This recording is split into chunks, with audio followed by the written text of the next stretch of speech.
Bonjour à tous, merci d'être avec nous de nouveau cette semaine pour une webconférence consacrée aux abysses en région polaire. Nous espérons que tout va bien chez vous.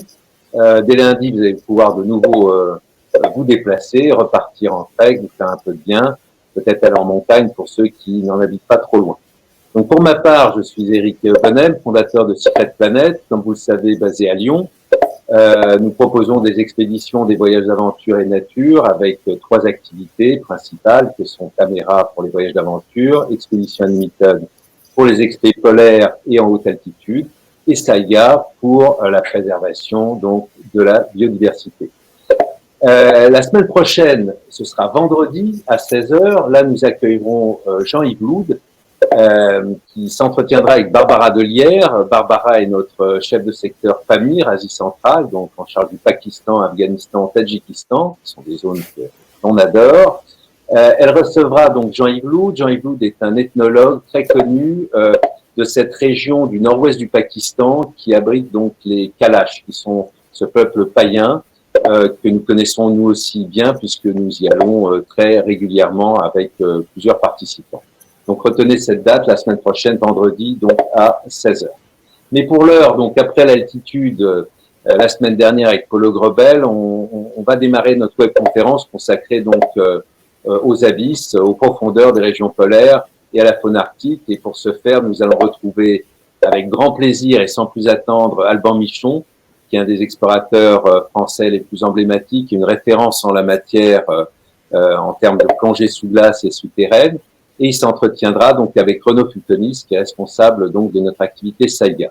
Merci d'être avec nous. Merci à tous les deux d'être là. Alban, bonjour. Renaud, je te laisse la parole. Et à tout à l'heure. Bien, merci Eric. Bonjour à toutes et à tous. Et bonjour Alban. Donc Alban, bien sûr, merci beaucoup d'avoir accepté immédiatement de répondre positivement à mon invitation.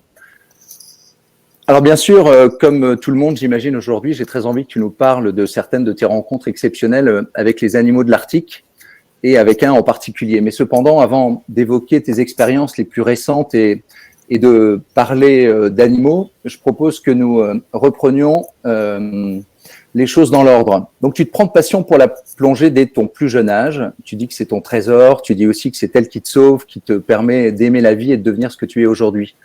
Tu veux bien nous parler de tes débuts et nous dire ce qui te pousse ensuite à passer de la plongée classique à la plongée sous la terre puis sous la glace? Alors bonjour Renaud, bonjour à tous. Je suis très heureux déjà de pouvoir échanger avec vous. C'est un peu original de le faire via un écran interposé, mais bon, ça va le faire. Alors pour répondre à ta question, vous savez, les passions, je crois que c'est un peu comme l'amour. C'est quelque chose, on ne sait pas d'où ça vient, c'est quelque chose qui nous attire. Et moi, je suis originaire de Troyes, dans l'Aube, là où il n'y a pas la mer. Et je ne sais pas pourquoi. J'ai une vague idée, c'est peut-être le Cousteau, c'est l'époque de Cousteau, mais en gros, un jour, je me suis dit, j'ai envie de faire de la plongée. Voilà. J'habite dans les terres, il y a des champs tout autour, et je me dis, je vais faire de la plongée sous-marine. Le truc improbable. Et j'ai la chance de faire un baptême de plongée. Mes parents, à 11 ans, ils font faire un baptême de plongée. Et là, en sortant de l'eau, j'étais tellement bien qu'ils m'ont dit, je me suis dit, mais quand je serai grand, c'est très clair. Je veux être moniteur de plongée. C'est décidé, j'ai décidé, j'étais bien. Là, c'est ça, la passion, l'amour, c'est on ne sait pas d'où ça vient, ça nous attire. Bon, j'ai commencé comme ça. Et puis, l'adolescent que j'étais a énormément plongé, un peu partout. Et quand je dis partout, c'est pas forcément en mer, parce que j'avais pas la mer à proximité, même si on partait avec mes parents, principalement vers hier, sur la pétrologien quand on était jeune. Mais j'ai énormément pratiqué dans les lacs et les rivières proches de chez moi, proches de Troyes. Et on trouve la Haute-Marne, la Côte d'Or, donc il n'y a toujours pas la mer, mais il y a des lacs, il y a des rivières et il y a des grottes. Et donc, j'ai pas mal plongé un peu partout, jusqu'à ce que je découvre le monde souterrain, le monde des grottes, des plongées souterraines. Et j'ai adoré ça. Pour une raison principale, c'est que j'ai pas aimé la plongée parce que je voyais des grands animaux dans des grottes. Il n'y a rien hormis la beauté de l'environnement, la beauté de la roche, des couleurs différentes, des labyrinthes. Et donc, moi, ça m'a plu. Et j'ai trouvé un charme irrésistible à ces plongées en eau douce. Et j'ai voulu, petit à petit, encore plus plonger, encore plus aller voir ce qu'il y avait encore plus loin. Et voilà comment j'ai débuté un peu ma carrière de plongeur souterrain. J'ai plongé souterrain assez jeune. Et puis voilà, vers 16 ans, j'ai écrit le planning de ma vie. J'ai écrit le planning de ma vie, j'ai écrit que, ça c'est en première, hein, quand j'étais en première, du lycée, j'ai écrit que quand je serai grand, je vais être moniteur de plongée. J'ai écrit que je veux avoir à l'époque, je voulais avoir un van, mieux emménager, pouvoir vivre mes aventures. Et puis j'ai écrit que je voulais avoir une école de plongée. Et puis un peu plus tard, je voulais vivre des aventures, faire des expéditions, des films, des livres et faire rêver les gens. Donc tout ça je l'ai écrit et comme j'ai décidé, je réalise mes rêves et mes envies et je continue encore à mon âge. J'ai une petite quarantaine d'années, je sais, ça ne se voit pas, mais voilà. Je parle beaucoup, hein, je suis désolé. Non, c'est très bien, Alban, merci, ça commence bien. Mais alors, pourquoi passer du monde souterrain au monde polaire? Pourquoi finalement te retrouver sous la glace? Et comment te retrouver sous la glace? C'est pas anodin finalement. Non, c'est pas du tout anodin. C'est-à-dire que, encore une fois, quand tu habites froid, c'est pas évident de plonger en mer. Donc un jour, j'ai un ami, hein, ça devait être en 94, 95, 96, j'ai un ami qui avait un lac chez lui. Et puis un jour, il m'appelle et il me dit mais viens plonger sous la glace parce que le lac il est gelé. Génial. Donc là, avec des potes, on vient et puis on plonge. Alors, on fait un trou dans la glace. Bon, il y avait 10 centimètres de glace. C'était froid parce qu'on plongeait avec des combinaisons humides. Je trouvais. Enfin, c'était difficile, c'était pas forcément très agréable, mais j'ai trouvé ça fabuleux. J'ai trouvé ça beau. J'ai trouvé des lumières qui se reflétaient sous la glace, etc. J'ai trouvé ça, franchement, féerique. Voilà. Et comme j'ai trouvé ça féerique, et ben, petit à petit, j'ai continué à plonger sous la glace, dans un lac, dans des lacs en Savoie, en Haute-Savoie. Et puis petit à petit, j'ai passé mon monitorat de plongée, c'était en fil, jusqu'à ce qu'un jour j'apprenne une école de plongée à Tignes, une école de plongée sous glace, notamment. Alors, là, je trouvais ça sympa parce que c'est le lac d'eau douce, c'est de la glace que j'aime. Et puis, c'est le monde du ski. Le monde, le ski, la montagne, j'aime aussi, pas énormément. Et donc, ça me permettait de tout faire en même temps, de faire du ski, de faire de la plongée, tout ce que j'aime. Et donc, c'est comme ça que j'ai plongé énormément quand j'ai réussi à racheter cette école, à 22 ans. Hein, propriétaire d'une école de plongée sous glace, un truc un peu improbable. Et à force de plonger, à force d'emmener des gens découvrir ce monde merveilleux qui est la plongée sous glace, j'ai appris à connaître la glace, en fait. J'ai compris que la glace, elle vivait, elle bougeait. Quand tu fais une plongée au mois de décembre, c'est pas la même que tu vas faire au mois de mars, par exemple, parce que il y a une épaisseur plus importante, la luminosité, c'est pas la même. Et puis, suivant la température, la glace, des fois, il y a des fissures, et donc ça s'ouvre, ça peut s'ouvrir, ça peut se dilater. Donc, j'ai appris à connaître cette glace. J'ai appris, à découvrir un peu tout ça, et j'ai voulu le partager. Donc, j'ai énormément partagé ça avec plein de plongeurs, plein de gens, et puis j'ai voulu le découvrir après à l'étranger. Pourquoi à l'étranger? Parce que j'ai compris un truc, et c'est là où elle m'a encore plus passionné, la glace, c'est que, vous vous rendez compte, la glace, elle nous raconte notre histoire. Elle nous raconte notre histoire, notre passé. Quand les scientifiques font des carottages en Antarctique ou au Groenland, elle nous raconte le climat il y a de millions d'années. milliers d'années. Ça m'a passionné. Elle a écrasé les bateaux des premiers explorateurs. Et c'est là où on se dit, mais quelle force elle peut avoir, cette glace. Et en même temps, on le voit avec notamment l'Arctique, elle joue sur notre futur, en fait, sur le climat qui va se passer dans les années à venir, sur la montée des eaux, sur le changement des courants océaniques, etc. Donc tout ça, ça m'a passionné, et ça m'a vraiment donné envie de continuer à plonger, à ramener des informations scientifiques quand je fais des aventures et des expéditions, et par la même occasion, à vouloir faire des films et des livres. Voilà un petit peu, comment ça s'est passé. Ok, Alban, alors tu réalises ta première expédition en Arctique il y a une dizaine d'années. Alors bien sûr, l'Arctique, c'est un milieu hostile. Et que réponds-tu à toutes celles et ceux qui se demandent pourquoi sortir de sa zone de confort et s'infliger de telles conditions? Et je sais que c'est d'ailleurs une question que tu t'es posée également à quelques reprises.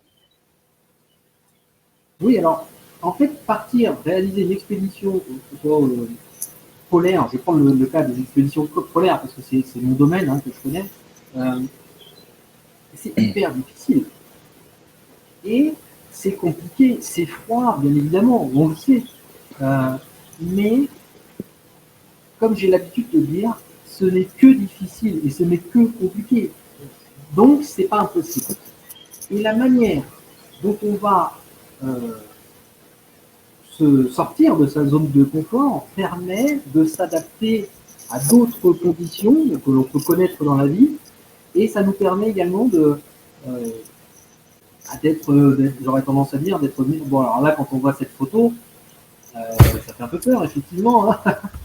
Mais je trouve qu'on apprend. Et c'est ça que j'aime dans la vie, c'est que j'ai pas fait forcément beaucoup d'études, mais moi j'apprends parce que je rencontre des gens, parce que je discute avec les gens, et parce que je me confronte à des situations qui sont difficiles. Me confronter à des situations qui sont maîtrisées, c'est rigolo 5 minutes, mais pour moi à un moment ça me fatigue. J'ai besoin d'apprendre encore et encore. Donc le fait de sortir de sa zone de confort permet de découvrir qui l'on est. Et c'est passionnant, je trouve que c'est passionnant. Vous savez, j'ai gardé mon école de plongée pendant 15 ans.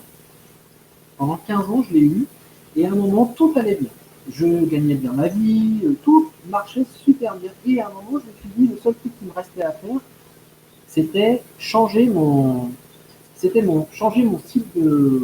internet de l'école, une refonte du site internet. Et j'ai trouvé ce challenge, bah, ça ne m'intéressait pas plus que ça en fait. Je trouvais que c'était un challenge pas forcément voilà, comme j'aurais imaginé un challenge. Et j'aime les challenges et les défis. Et donc, c'est à ce moment-là que j'ai revendu cette école, qui était à Signes, pour me lancer vraiment dans l'aventure et dans les expéditions. Donc, oui, l'aventure, sortir de sa zone de confort, il n'y a pas besoin de faire des expéditions non plus pour ça, hein, mais c'est apprendre à se connaître, être fier de soi aussi, et avoir confiance en soi. Et ça, c'est important aussi pour les gens. Ok, Alban, alors qu'est-ce qui explique d'après toi cette fascination pour les mondes polaires? Qu'est-ce qui explique la fascination pour le monde polaire? Comme je le disais tout à l'heure, il y a ce côté, vous savez, l'Arctique change 2 fois plus vite que le reste du monde, même que l'Antarctique. Donc l'Arctique, c'est un environnement très très précieux pour le climat, très précieux pour les populations locales aussi qui y vivent. Donc c'est un endroit qui change très très rapidement. Donc il est important de ramener, souvent on fait aussi sur nos expéditions, c'est des images, des photos, des films aussi, pour laisser une bibliothèque d'images d'un monde qui est en train de changer. Pas se voiler la face, dans 30 ans, 40 ans, 50 ans, l'été, en Arctique, il n'y aura plus de glace. Ça, c'est malheureusement acté. Donc, il est important de ramener des images du monde sous-marin. C'est un monde qui a été peu documenté, pas documenté, je dis peu documenté. Et c'est un monde qui mérite aussi de continuer à être exploré, parce que c'est l'endroit, comme ça change le plus, c'est ce qui va régir aussi le reste du climat de la planète, le changement mondial. Donc, si l'Arctique change très rapidement de visage, j'aurais tendance à dire, le reste du monde va suivre. Donc l'Arctique m'attire pour ça. L'Antarctique aussi, mais il y a beaucoup de bases scientifiques en Antarctique. En Arctique, il y a aussi des scientifiques, bien évidemment, il y a des bases scientifiques, mais un peu moins qu'en Arctique, et en Antarctique, pardon.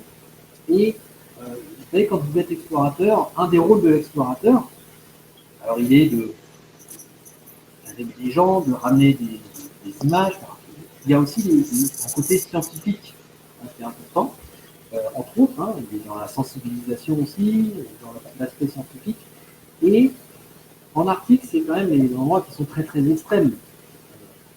Moins 50, moins 55 degrés, voire du moins 60 par moment. C'est le moment de tester du matériel, de faire des programmes scientifiques. Et c'est plus le rôle des scientifiques de rester pendant 50 jours, par exemple, dans une tente à moins 50 degrés et de tester la réactivité du cerveau au milieu extrême. Ça, c'est plus le rôle des scientifiques. Moi, eux, ils rentrent chez eux. Donc voilà un petit peu le rôle du scientifique et pourquoi l'Arctique. Et c'est parce que, comme c'est compliqué, autant y aller. Moi, ça m'intéresse. Bon, alors justement, t'en parlais à l'instant. En 2012, tu parcours avec ton pote Vincent Berthet la côte est du Groenland en kayak sur la distance de 1000 km. Au cours de cette expédition, tu réalises environ 16 plongées sous glace, mais aussi vous frôlez la mort. Tu peux nous raconter dans quelles circonstances? C'est une expédition qui dure une cinquantaine de jours et c'était hyper difficile pour plein de raisons. Mais on a failli frôler la mort 2 fois, effectivement. Une première fois, alors, je fais la petite parenthèse, il faut quand même savoir une chose, c'est qu'une expédition, être explorateur ou être aventurier, c'est un vrai métier. Ce qui veut dire par là que, en gros, on a l'habitude de dire 1 mois d'expédition égale 1 an de travail auparavant. Donc, l'expédition en kayak, on est parti 2 mois en gros, donc c'était 2 ans de travail. Alors, donc c'est quand même quelque chose, il faut savoir, c'est quand même quelque chose de très préparé. On ne part pas comme ça là. Et il y a des choses qui nous échappent, où il faut s'adapter sur place. Et une fois, il nous est arrivé d'être bloqué par les glaces. Il y avait beaucoup de glace dans la mer, et en fait, ça nous a bloqué tous les kayaks. Enfin, on avait 2 kayaks, un kayak chacun. Et donc, ça nous a bloqué les kayaks, et il a fallu dormir, percé par la houle, sur nos kayaks.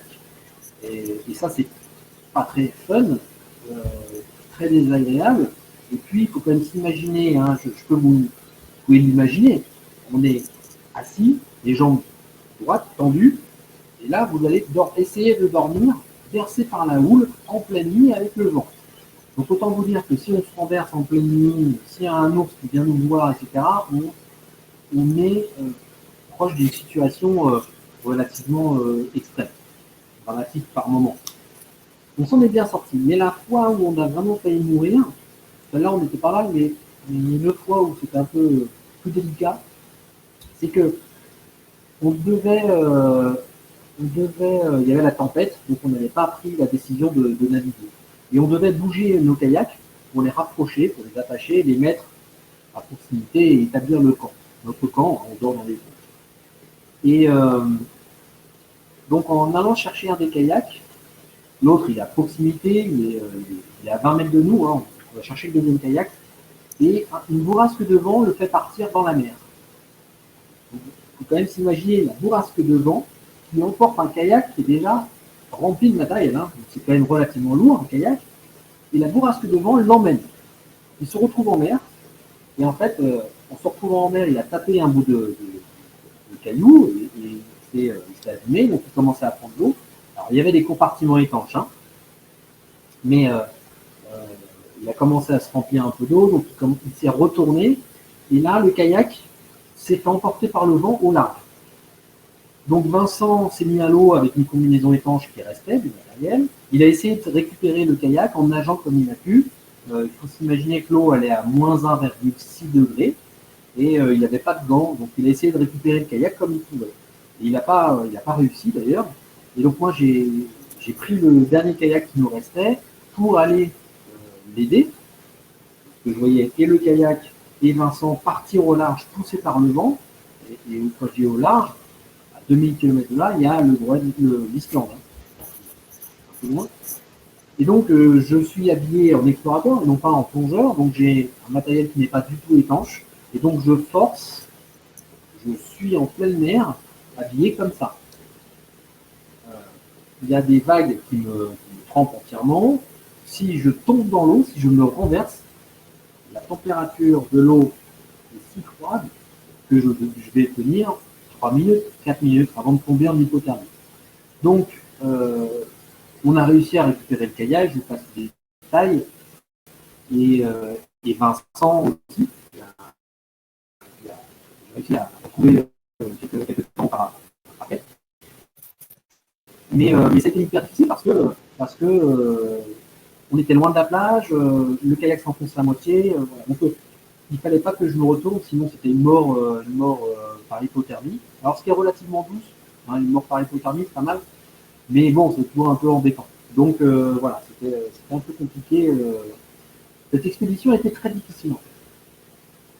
Au cours de cette expédition, tu as fait des rencontres absolument exceptionnelles lors de tes plongées, et notamment avec 2 représentants de la faune de l'Arctique.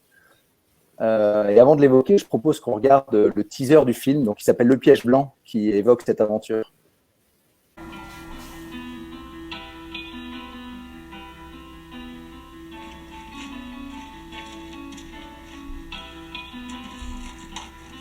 est bien d'accord pour le faire tous les jours, hein. Bah, 2 fois par jour. Ouais, c'est ça. Ouais.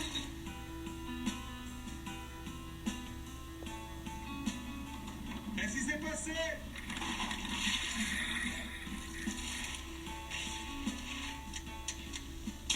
Merde, ça tient pas. On va repartir à d'où on vient, pas d'issue là. 20h qu'on rame, c'est ça, non? Ouais. Et là.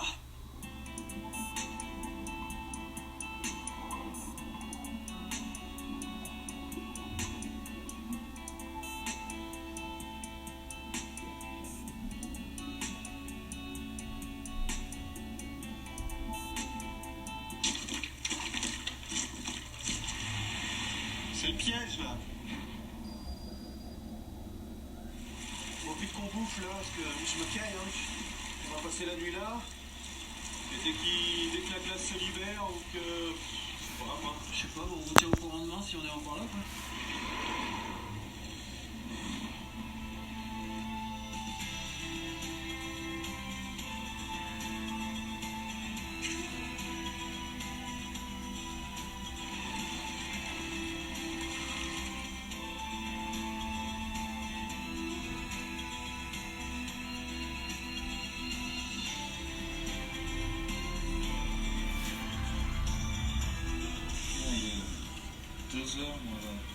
Moins. Et c'est vraiment splendide, et le film entier est évidemment tout autant. Alors, bien sûr, l'ours polaire, c'est un mammifère marin. Mais se retrouver à 3 mètres d'un ours polaire, c'est quand même une expérience assez peu commune. Tu parles d'un instant irréel et aussi d'un regard complice qui dure une éternité. Tu peux nous raconter un peu ce moment incroyable, cette rencontre surprenante, inattendue? Oui, alors c'était dingue. C'était dingue parce que c'est un moment où on pas forcément. Hein. Nager avec un ours polaire, c'est pas quelque chose qui arrive régulièrement. Alors, je fais aussi la petite parenthèse, la manière dont je réalise aussi mes expéditions. Il faut savoir qu'au début de l'expédition et à la fin de l'expédition, je fais venir caméraman et photographe. Ce qui me permet de ramener des images que moi, je ne peux pas faire tout seul. Et après, le reste du temps, soit je suis seul, soit là, j'étais avec Vincent. Hein, on se filme, nous, on se fait nos images nous-mêmes. Alors, sur cette partie de l'ours polaire, c'était en remontant d'une plongée, j'étais avec le caméraman qui s'appelle René Ouzé, ceux qui connaissent, et en remontant de la plongée, en fait, c'est là où moi je vois cette étendue blanche, quelque chose qui bouge très très vite, et je pensais que c'était un bout de glaçon au début, et en fait, c'était pas un bout de glaçon, c'était un ours polaire. Alors, si vous croisez un ours polaire, pour la petite histoire, il faut savoir que les pattes avant, donc c'est très très gros, bien évidemment, c'est le moteur, et les pattes arrière, c'est le gouvernail. Donc, je vois l'ours polaire, il commence à faire une apnée, il descend à 2-3 mètres, il reste quelques secondes. Alors là, il faut quand même se rendre compte de la puissance du moment, de la force extraordinaire de cette rencontre. Je vois l'ours descendre, et il remonte, il fait une deuxième apnée, il nage bien, hein, il nage comme ça, comme un petit chien, alors c'est un gros chien, et là il remonte. Et bon, ça dure un certain temps, et là je ne vois plus l'ours, donc je décide de remonter, au bout d'un certain temps. Et en remontant, j'ai mes bouteilles de plongée, hein, donc je peux redescendre si besoin. En remontant, je sors la tête de l'eau, et je vois l'ours, il est à peu près à une cinquantaine de mètres. Et je me dis, waouh, il n'est pas loin, je peux le voir, mais je suis assez protégé. Mais en fait, l'ours, il vient vers moi, donc il nage tranquillement, ça nage très très vite, un ours polaire. Je ne sais pas si vous avez déjà vu nager avec, etc., mais il arrive 40 mètres, 30 mètres, 20 mètres. Là, il est à 20 mètres de moi, je me dis, je vais bientôt descendre quand même pour lui échapper. Et je trouve le moment tellement inattendu et réel, beau, féerique, que j'attends encore un peu. Et là, il se retrouve à 10 mètres de moi. Je me dis, je profite encore de ce moment. 5, 4, 3. Et là, il s'arrête à 3 mètres de moi. Il s'arrête. J'étais en train de descendre pour lui échapper. Et il s'arrête à 3 mètres de moi. Vous imaginez, 3 mètres, c'est rien. C'est rien. C'est dingue. Et il me regarde. C'est quand même regarder un ours polaire face à face dans son milieu. C'est un waouh extrême. Donc on se regarde et j'ai senti que lui comme moi, on se pose la même question, c'est bon, on fait quoi? Et donc il s'est redressé, il a fait demi-tour et il est parti. Ouais, et alors on le voit aussi dans le teaser, le requin du Groenland. Une rencontre extra, ça aussi. Oui. Alors, souvent avec l'ours, je termine sur l'ours, mais souvent les gens me disent, est-ce que tu as eu peur? Et alors sincèrement, j'ai pas eu le temps d'avoir peur. J'étais hypnotisé par le moment. Vraiment, c'était dingue. Et pareil pour le requin du Groenland, donc j'étais avec, c'était vraiment à la fin de l'expédition, tout à la fin. Et il faut savoir que le requin du Groenland, donc, potentiellement, on savait qu'on pouvait le rencontrer, hein, c'est le seul requin des eaux arctiques. Et on l'a rencontré près des villages inuits. C'était vraiment la fin d'expédition. Et les chasseurs, des fois, les pêcheurs inuits, nous disent de temps en temps, les requins du Groenland rentrent dans les ports et puis mangent les phoques qui peuvent être attachés au bord des bateaux. Et donc c'était sur une plongée de nuit. En fait, j'ai fait 2 plongées de nuit là-bas, donc il y avait aussi le caméraman qui est venu nous rejoindre pour les derniers jours de traversée. Et donc, au cours de la plongée, on sent quelque chose, vous savez, même la plongée de nuit, on a quand même des histoires. On sent quand il y a une ombre ou quelque chose. Et là, on sent qu'il y a une ombre, et on se rapproche et on tombe sur un requin du Groenland. Le requin du Groenland, ça vit à peu près dans des très grands fonds, 200-300 mètres de profondeur, mais c'est un charognard, c'est pas un chasseur, il ne va pas très très vite, hein, il nage de mémoire 30 cm par seconde. 30 cm par seconde, c'est rien pour un requin. Et donc en fait, il remonte souvent la nuit pour manger ce qui est mort en surface, les creveurs. Et donc, on a eu le temps de rester avec lui parce qu'il ne nage pas très très vite et on a eu le temps de faire pas mal d'images. Et c'est dingue parce qu'il faut quand même se rendre compte que le requin du Groenland, d'ailleurs, l'image, c'est un requin qui peut vivre jusqu'à 200 ans, 300 ans. J'ai vu il n'y a pas très longtemps un article qui disait, ça les scientifiques ne savent pas encore, mais peut-être 500 ans. C'est dingue. C'était fou. Donc c'était des belles rencontres, inattendues mais très très belles.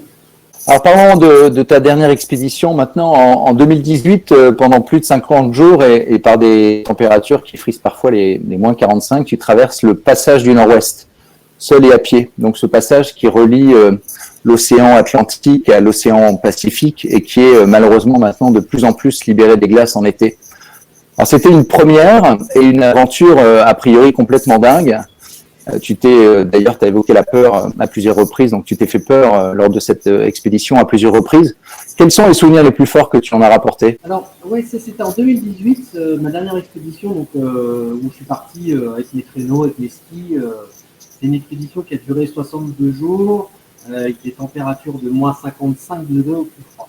Alors, je ne suis pas parti sur l'ensemble du passage du Nord-Ouest, hein, qui fait plus de 3000 km, mais sur une partie du passage du Nord-Ouest. Et euh, souvent, on me dit, mais qu'est-ce que tu retiens? C'est un peu la question. Qu'est-ce que tu retiens de cette aventure? Et il n'y a pas une chose, c'est un ensemble de choses que je retiens. Mais si je peux retenir, on va dire, trois choses principales de cette aventure, c'est le fait de se retrouver en solitaire, dans un monde extrême. Dans une immensité blanche, sur de l'eau gelée. Alors, les souvenirs les plus forts que j'en ai rapportés de cette dernière aventure, je crois qu'il y a trois choses. La première chose, c'est quand je me suis retrouvé seul. On est quand même seul au milieu de nulle part, au milieu d'une immensité blanche. Il fait très très froid et on ne compte que sur soi. Et je trouvais ce moment et ces moments, puisque ça a duré 62 jours, fou, irrationnel, merveilleux et tellement difficile que j'ai vraiment trouvé ça passionnant. Malgré la difficulté, hein. Et souvent les choses sont difficiles, les choses sont compliquées, mais j'aime me dire que ce n'est que compliqué et que difficile, donc loin d'être impossible. Alors ça, c'était la première chose. La deuxième chose, c'est quand je me suis gelé la cornée. Donc ça, c'est une erreur de ma part, j'ai pas fait attention. Mais quand je dis j'ai pas fait attention, c'est qu'une question de secondes en fait, hein. C'est pas sur plusieurs jours, c'est qu'en gros, en quelques secondes là-bas, quand il fait moins 50, moins 55 au plus froid, c'est ce que j'ai eu, tout peut basculer très très rapidement. Donc j'ai eu les yeux qui se sont, enfin la cornée qui a gelé, et donc la cornée qui gèle, c'est vous avez une vision qui est très très très floue. Vous n'êtes pas aveugle, pour autant vous voyez très très mal, hein, puisque tout est flou autour de vous. Il faut quand même bien s'imaginer que quand je suis seul dans une tente, que je vois très très flou, je suis tout seul, hein, encore une fois, et puis je suis au milieu des ours polaires. C'est-à-dire que potentiellement je peux croiser des ours. Donc c'est pas très rigolo, et c'est surtout que ça touche. Là, on parle de la santé, c'est quelque chose qui touche les yeux, donc bien évidemment, ça ne me fait pas marrer. Et il faut savoir que je suis suivi médicalement à distance, hein, par téléphone satellite, par plusieurs médecins, des spécialistes, dont des spécialistes du froid. Et donc j'ai dans ma trousse à pharmacie, j'avais ce qu'on appelle de la pommade ophtalmologique, hein, donc il fallait que je mette de la pommade dans les yeux pendant plusieurs jours, et au bout de 3 jours, j'avais deux possibilités, soit ça revenait, hein, donc soit la vision redevenait normale et je pouvais continuer l'expédition, soit il fallait que que j'alerte les secours pour qu'ils puissent venir potentiellement me chercher, hein, si les conditions le permettent. Donc ça aurait été une évacuation en urgence pour rejoindre un hôpital. Heureusement, au bout de 3 jours, ma vision est redevenue normale. Et donc j'ai continué l'aventure. Donc voilà, ça c'était très très fort bien évidemment. Et puis la dernière chose, c'est ce moment où j'ai rencontré des ours. Enfin, pardon. Non, c'était ce moment où j'ai rencontré des loups arctiques. C'est-à-dire je marche, je skie, je tire mes traîneaux. Il fait ce jour-là à peu près moins 40 degrés. Et puis le soleil est bas, il y a quand même pas mal de nuages. C'est assez gris même, mais il y a quand même un peu de soleil au loin, je le distingue. Et puis je vois à ce moment-là des taches brunes au loin, et en regardant à la jumelle, c'est là que je m'aperçois qu'il y a une meute de loups arctiques. Donc c'est dingue parce que c'est très très rare à pouvoir observer, donc j'ai eu cette chance. Et le mâle alpha est devant avec la queue relevée. Ils sont là, les autres sont les uns derrière les autres. Et donc ils me regardent, ils sont figés. ça dure pour moi une éternité. Ils sont les uns derrière les autres, en me regardant, je les regarde, et ça dure 1 minute, 2 minutes, je sais même pas trop, parce que vous imaginez la scène vue d'extérieur, vue du haut, un petit bonhomme qui n'a rien à faire ici avec des animaux sauvages qui sont chez eux, ils doivent se poser la question, mais voilà, qu'est-ce qu'il fait ici ce mec? Donc voilà, j'avais l'impression que ma vie était suspendue, voilà, était en pause. C'était un moment merveilleux, très très beau. Et c'est surtout qu'ils m'ont pas attaqué, donc ça c'était encore beaucoup plus sympa. Donc voilà, pour moi il y a 3 choses que j'ai retenues, on va dire les moments les plus forts de cette aventure, c'est ça. Après j'en ai d'autres, bien évidemment, j'ai des souvenirs plein la tête, et c'est pour ça que à chaque retour d'aventure et d'expédition, je fais un livre et je fais un film aussi pour raconter tout ce que j'ai vu. Je voudrais revenir juste sur un des points que tu as mentionné précédemment, où tu en fait parles de l'aventure et de l'exploration. Donc tu dis bien sûr que tu as besoin de l'aventure, que c'est ta came. Je reprends exactement tes mots. Tu pars pas pour fuir quelque chose. Tu veux donner un sens à tes expéditions et apporter, tu l'as dit, ta pierre à la sensibilisation et à la connaissance scientifique. Tu l'as également évoqué. Alors est-ce que tu peux nous citer quelques-unes des expériences scientifiques auxquelles tu as participé? Oui, alors de temps en temps, j'ai des gens qui me disent oui, mais en fait, tu pars justement pour toi, comme tu disais, pour fuir quelque chose. Alors, si c'était le cas, je peux vous dire qu'en fait, je ferais des choses qui seraient beaucoup plus simples. Parce que monter une expédition, c'est très, très, très difficile, vraiment très compliqué.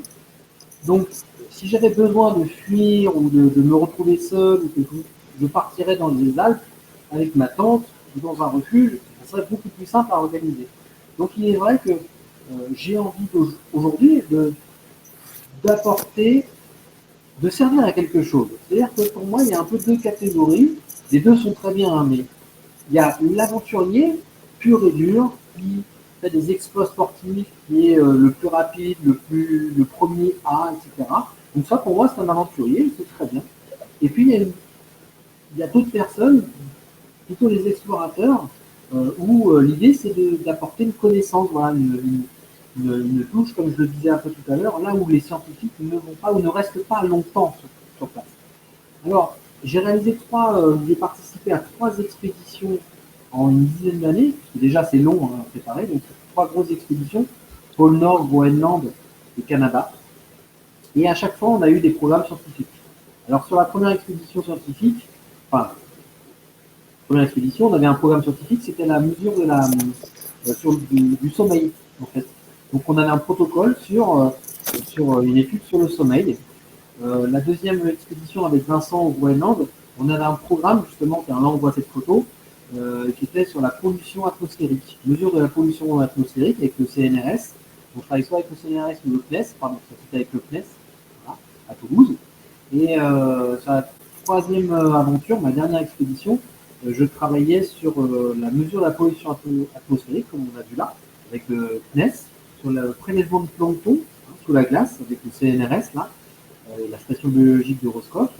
Et puis j'avais une étude sur la réactivité du cerveau au milieu extrême avec Dan, c'est un institut médical, c'est italien, aujourd'hui. Voilà un petit peu sur quoi je travaille. Et en fait, c'est pas.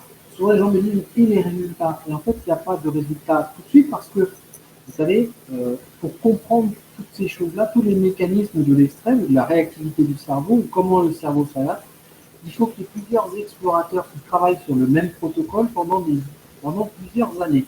Et c'est de cette manière que les scientifiques, potentiellement, peuvent comprendre, ils peuvent mettre à jour certaines choses qu'on ne connaissait pas ou qu'on n'avait pas conscience. Donc voilà sur les programmes sur lesquels je travaille. Bien, alors j'ai pour ma part une dernière question dont tu parles souvent dans ton dernier livre. Une de tes réflexions récurrentes qui est d'évoquer notre rapport au temps, à la consommation et à ce que tu appelles la futilité, au fait de pouvoir tout avoir et surtout de tout avoir tout de suite.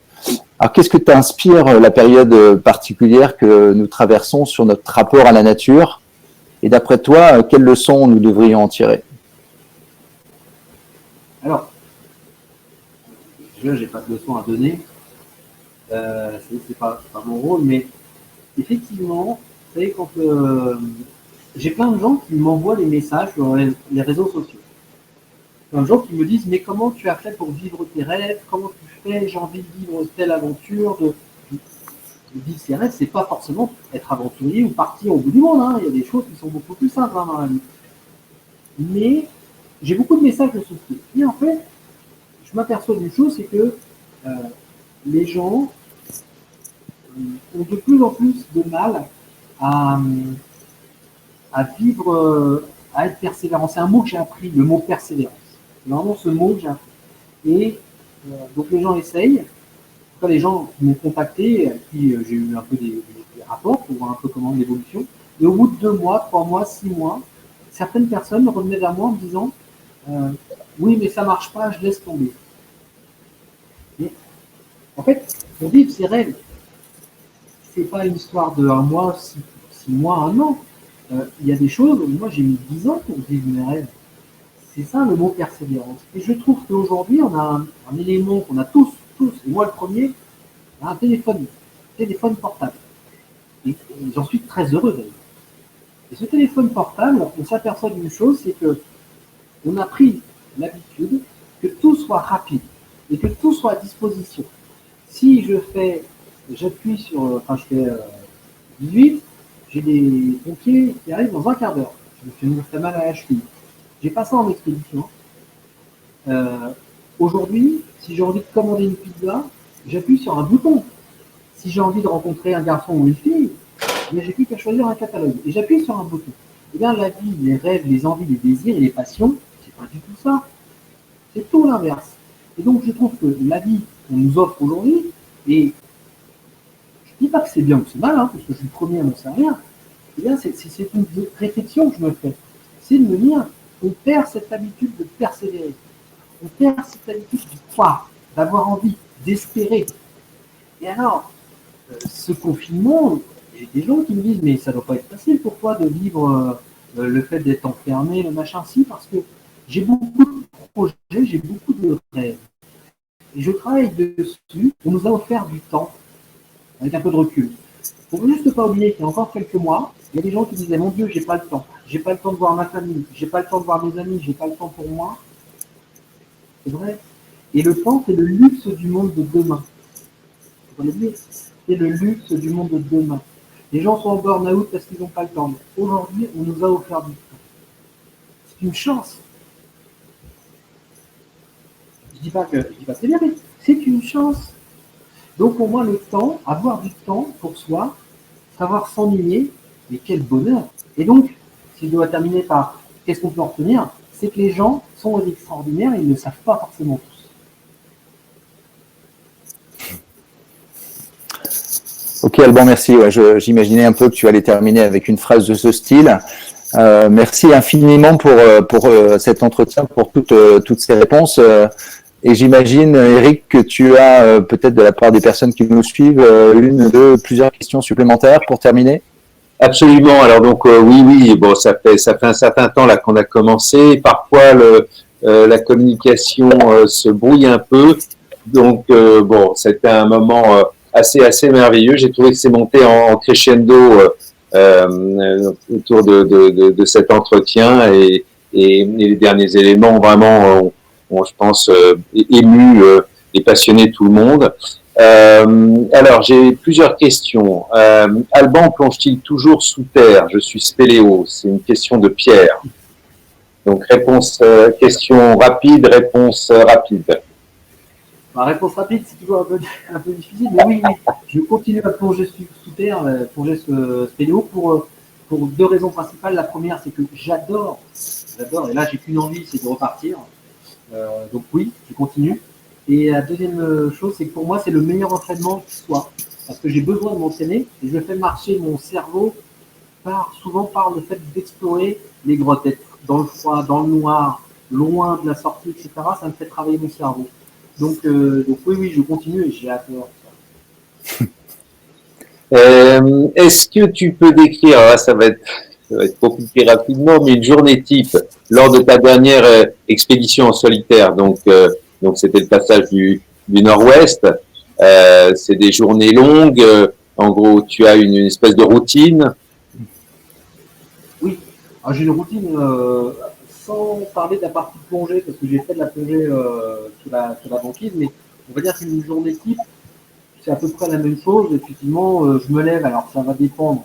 Au début, je me levais vers 6h, 6h15, parce que j'adore me lever tôt. Puis en fait, très rapidement, c'était plutôt vers les 7h, 7h30. Le matin, le réveil, il faut savoir que c'est l'enfer. À moins 50 degrés, moins 45, c'est très très compliqué. Donc on n'a pas envie de sortir. C'est le moment pour moi le plus difficile d'une journée, c'est le réveil. C'est sortir de son duvet quand on est à peu près au chaud. Ça, c'est difficile. Je parle pour les températures très très extrêmes.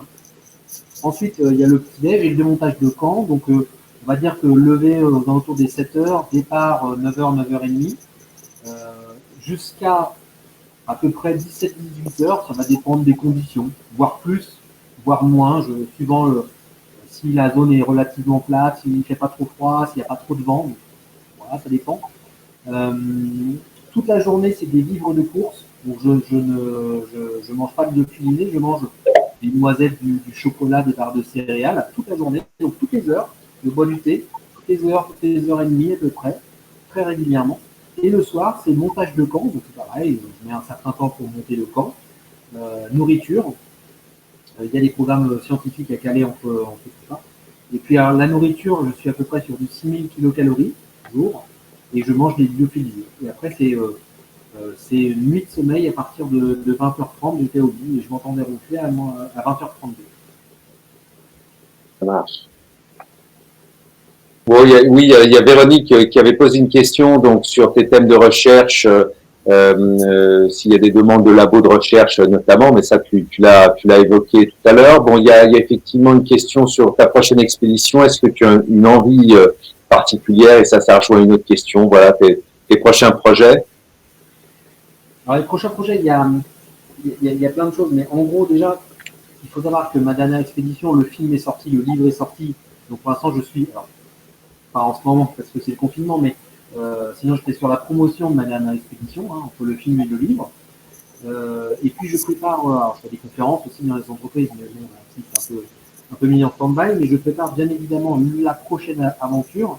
La prochaine aventure, c'est encore le monde arctique, parce que je crois que je suis passionné et qu'il y a toujours des choses régulièrement, parce que j'en parlais tout à l'heure, ça change tellement vite pour régulièrement y aller. Alors, heureusement, il y a des scientifiques, ils vont quand même, mais il y a des choses à y faire encore régulièrement, donc ça sera encore le monde arctique, je ne sais pas où exactement, mais ça sera une expédition un peu plus axée plongée. Voilà. J'en sais pas plus aujourd'hui, enfin j'ai des petites idées, mais voilà, c'est prévu. Potentiellement, si tout se passe bien, ça pourrait être pour 2022, 2023. Alors, transition plongée. Bon, d'abord, est-ce que tu prends parfois des participants plus novices sur, bon, alors on a vu pas sur tes expéditions, mais sur certains voyages, et quels sont les prérequis pour participer à ces voyages en termes de niveau de plongée notamment? Alors, j'emmène des gens effectivement je fais des voyages effectivement pour des plongeurs, plongeuses. Il faut être niveau 2 minimum confirmé et savoir utiliser une combinaison étanche. Ça, c'est vraiment le prérequis, avoir un certain niveau, savoir plonger, il n'y a pas besoin de d'avoir 500 plongées, mais surtout d'être à l'aise avec une combinaison étanche. Ça, c'est important. Donc oui, ça m'arrive de proposer des voyages, bien sûr. Justement, avant le confinement, j'étais en Islande pour partir au Groenland avec un groupe de plongeurs. Donc oui, ça c'est quelque chose que je fais chaque année, en tout cas assez régulièrement. Alors c'est une question que j'aime et qui rejoint d'autres questions sur la technique. Bon, le loup arctique m'a fait penser à Vincent Munier, on en parlait tout à l'heure. Ton expérience, ce que tu as vécu, ça m'a fait penser à ces photos. Donc tu ramènes des photos, des films, tu parlais donc de boîtes de prod évidemment qui t'aident pour monter les films, enfin, notamment prendre quelques images sur place. Comment ça se passe justement en partage? Est-ce que toi tu fais de la prise de vue quand même un peu typiquement là l'ours qu'on a vu, c'est toi qui filme à ce moment-là ou il y a quelqu'un qui comment ça se passe? Non, c'est ce que je disais tout à l'heure, c'est qu'au début et à la fin de l'aventure, donc il y a une caméraman qui vient, ou un photographe aussi, ou une équipe, ça dépend aussi des budgets, parce que sur ma dernière aventure, par exemple, il y avait un caméraman, il avait le drone. Donc moi, il faut savoir que quand j'arrive, c'est pas j'arrive dans le village limite et je pars le lendemain. Il faut un certain temps de préparation, d'entraînement sur la glace, etc. Quelques jours, hein, de 5-6 jours.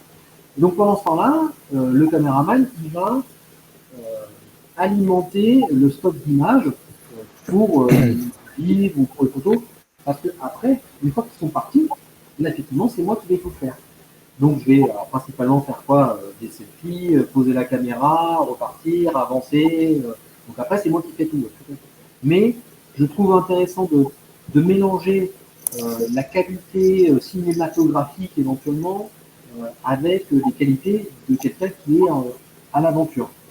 Parce qu'on est en 2020 et je trouve que c'est dommage de rester comme on faisait les films il y a 20 ans. Les films il y a 20 ans étaient très très bien.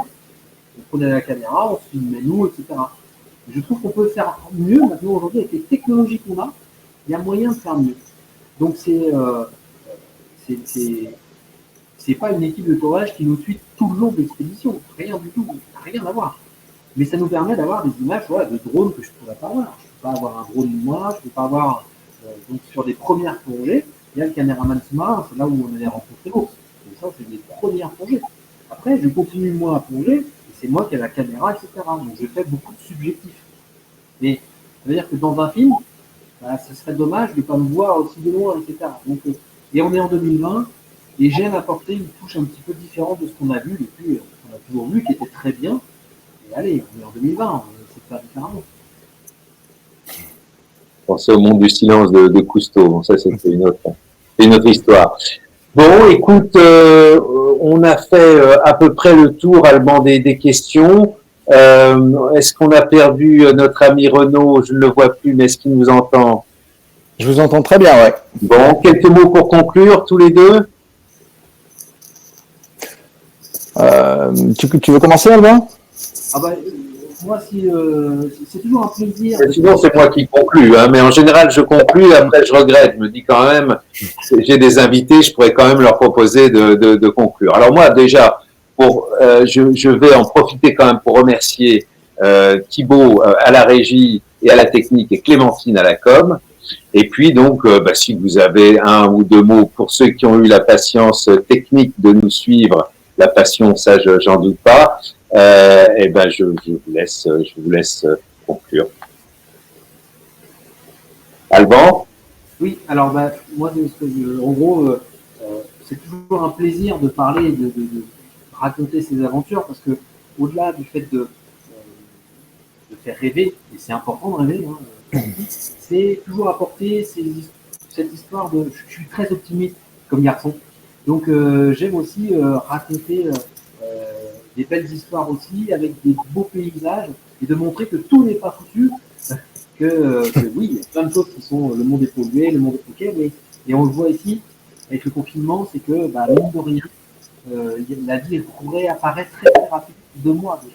Donc, j'aime apporter cette touche d'optimisme, de ne jamais laisser tomber, de croire en soi aussi, et j'aime raconter tout ça. Donc, un gros merci pour ceux qui nous ont suivis, pour l'équipe technique, Renaud et toi Eric. Donc voilà, c'était un plaisir de partager tout ça. Merci à toi, Alban. Renaud? Oui, moi ce que je peux dire, c'est évidemment merci Alban, merci Eric, merci à toutes et tous qui nous avaient suivis. Et puis avec Alban, on a déjà évoqué l'éventuelle possibilité de monter un voyage ensemble pour Saïga, avec bien sûr une composante animalière importante, mais avec la possibilité peut-être de parvenir à mêler le côté expédition avec le côté découverte de la faune sauvage. Voilà, donc c'est dans les tuyaux à suivre. Fabuleux. Merci à tous les deux. Bon week-end. Je vais dire prolongé. On va dire que, voilà, je sais pas ce que vous avez prévu demain 8 mai, mais bon, je vous rappelle que c'est férié. Et à très bientôt. Bonne soirée. Merci encore, Alban. Merci, Renaud. Merci. Salut. Et merci à tous.